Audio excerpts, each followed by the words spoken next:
ယောက်ျားဖြစ်သူနောက်ကောင်မနဲ့ဖောက်ပြန်နေတာကိုမိန်းမဖြစ်သူမိသွားပါတယ်မိန်းမဖြစ်သူကသူ့ယောက်ျားကိုအံ့ဩသွားအောင် surprise လုပ်ချင်လို့အိမ်ကိုစောစောစီးစီးပြန်လာခဲ့တာဒါပေမဲ့အိမ်လဲရောက်ရောသူ့ယောက်ျားကနောက်မိန်းကလေးတစ်ယောက်နဲ့အတူရှိနေတာကိုအမိအယမိတော့တာပဲအဲ့ဒီရွှေမင်းသမီးတစ်ကလည်းအရှက်မရှိနင်ကဘသူလဲဆိုပြီးဇနီးတဲ့ကိုအော်ဟစ်မေးမြန်းရောယောက်ျားဖြစ်တဲ့လူကလည်းလက်ဖြတ်သွားပြီးသူ့မိန်းမကိုဆွဲပြီးစင်ကြေတွေရှောက်ပေးဖို့ကြိုးစားတာပေါ့အဲ့ဒီမှာတင်၃ယောက်သားအခြေတင်စကားများကြရင်ရုံရင်းဆန်ခတ်ဖြစ်ပြီးမိန်းကလေး၂ယောက်လုံးကတင်ပေါ်ကိုလဲကျသွားကြပါလေရောအဲ့ဒီနောက်မိန်းမဖြစ်သူမျက်လုံးပြန်ပွင့်လာတဲ့အချိန်မှာတော့အဖြစ်ပြက်ကလုံးဝပြောင်းပြန်ဖြစ်သွားခဲ့ပြီးသူကသူ့ယောက်ျားရဲ့ရီးစားအစ်ခန္ဓာကိုယ်ထဲရောက်သွားတာလေအခြေအနေကိုရိပ်မိသွားတဲ့သူကအဲ့ဒီမိန်းကလေးရဲ့ဖုန်းကိုကောက်ကင်ပြီးစစ်ကြည့်လိုက်တော့မှသူ့ယောက်ျားတစ်ယောက်အလုပ်ကိစ္စနဲ့ခီးသွားပါတယ်ဆိုတဲ့အချိန်တိုင်းကတကယ်တော့ဒီမိန်းကလေးနဲ့ချင်းတွေ့နေခဲ့တာဆိုတာသိလိုက်ရတော့တယ်ဒီအချိန်မှာပဲအဲ့ဒီရီးစားအစ်လဲနိုးလာခဲ့တယ်သူလဲဖုန်းထဲကမင်္ဂလာဆောင်တက်ပုံတွေကိုမြင်ပြီးသူတို့နှစ်ယောက်ခန္ဓာကိုယ်ချင်းပြောင်းသွားမှန်းရိပ်မိသွားတာပေါ့အဲ့ဒီအချိန်မှာယောက်ျားဖြစ်သူကအခန်းထဲဝင်လာပြီးတောင်းပန်စကားတွေလာပြောတယ်အဲ့ဒီတော့ရီးစားအစ်ဇနီးသည်ကိုခန္ဓာနဲ့လူကရှင်နဲ့ကျမပြက်ပြီးလို့ပြောလိုက်ရောဒါပေမဲ့အောက်တန်းကြတဲ့အဲ့ဒီလူကမင်းကိုငါကတကယ်ချစ်ခဲ့တာမဟုတ်ဘူးလို့ပြန်ပြောလိုက်လို့ရီးစားအစ်ကစိတ်တူတူနဲ့ပါတစ်ချက်ရိုက်ပြီးဆေးရုံခန်းထဲကနေထွက်လာခဲ့ပါတော့တယ်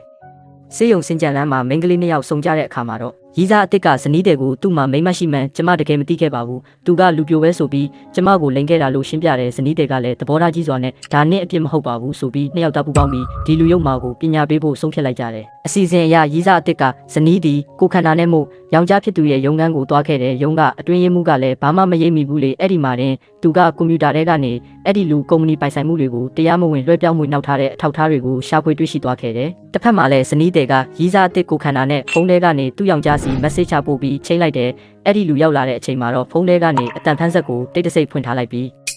စောစောကအပြုမှုတွေအတွက်တောင်းပန်ခြင်းအောင်ဆောင်လိုက်တာပေါ့ဒါကိုအဟုတ်မှတ်တဲ့ယောက်ျားဖြစ်သူကလေတန်ကြီးနဲ့မနက်ဖြန်ကုမ္ပဏီသတင်းစာရှင်းလင်းပွဲရှိတယ်ငါမိမကုမ္ပဏီစီကနေရင်းနှီးမြှုပ်နှံမှုရတာနဲ့အဲ့ဒီမိမကိုချက်ချင်းကွာရှင်းပြမှာလို့ထုတ်ပြောပါလေရောဇနီးတွေကလည်းစိတ်ထဲကကြုံဝါနေပြီးအပြင်မှာတော့ပွဲမှာအကောင်းဆုံးစူးစမ်းပါလို့ပဲမတိမတာအားပေးလိုက်တယ်နောက်ရက်ရောက်တော့သတင်းစာရှင်းလင်းပွဲလဲရောက်ရော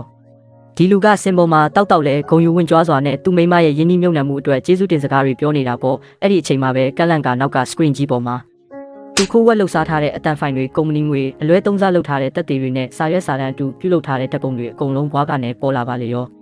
ပွဲလယ်မှာတင်ရီးစားအစ်ကမတ်တက်ရက်ပြီးဒီတက်သေးတွေကိုရဲစီတိုင်ချက်ဖွင့်ထားပြီးရင်းနှီးမြှုပ်နှံမှုကိုလည်းအခုပဲဖျက်သိမ်းလိုက်ပြီလို့ကြေညာလိုက်တယ်အဲ့ဒီနောက်မှာတော့ဇနီးတွေကလည်းအခန်းထဲဝင်လာပြီးဒါရှင်နဲ့ထိုက်တန်တဲ့ဝကြွေးပဲလို့ပြောလိုက်တော့မှအဲ့ဒီလူလဲမိန်းကလေးနှစ်ယောက်ပေါင်းပြီးသူ့ကိုအကွက်ဆင်လိုက်မှန်းတီးသွားခဲ့တယ်တိတ်မကြပါဘူးဥပဒေစိုးမိုးရေးအဖွဲ့တွေရောက်လာပြီးအဲ့ဒီလူကိုလက်ထိတ်ခတ်ဖမ်းဆီးခေါ်ဆောင်သွားပါတော့တယ်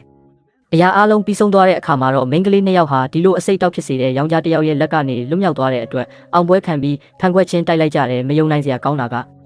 သူတို့နှစ်ယောက်ရဲ့ဖန်ခွက်ချင်းထိမိသွားတဲ့အဲ့ဒီစက္ကန့်ပိုင်းလေးမှာတင်သူတို့ရဲ့ဝိညာဉ်တွေကမူလကိုခန္ဓာတွေတဲကိုအလိုလျောက်ပြန်ရောက်သွားခဲ့ကြတာပါပဲနောက်ဆုံးမှာတော့